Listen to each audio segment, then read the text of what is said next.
made a little modification to the design. We've incorporated a rotary encoder to help us establish position. You can see here Luke's manually controlling that. And Luke, give him a little demo when you want to go back home. Press the old button and show him how it works. Alright, I'm pretty much gonna just press in right here. It's gonna go back probably 4 or 5 rotations because we've been turning this sucker. Oh, it's gonna go backwards now. But hey, you get another pill. Bonus pill.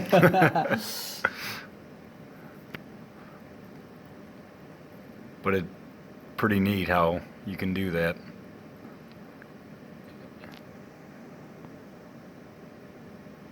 Also, make a note to set the speed up a little higher for this stepper. They're all they can wait.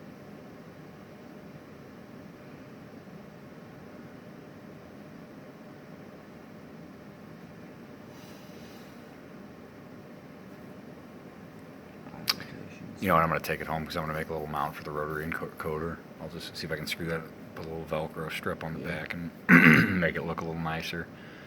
Yeah, the problem is with our code, it's kind of, the more you move it, the longer it takes to get back home. But it works nonetheless. Yeah, we've still got like 1 or 2 more rotations. Oh no, there it goes. A little bit off, but that's where we started from, so. That's okay, and we can just fix it right back to where you need to go. And that's it.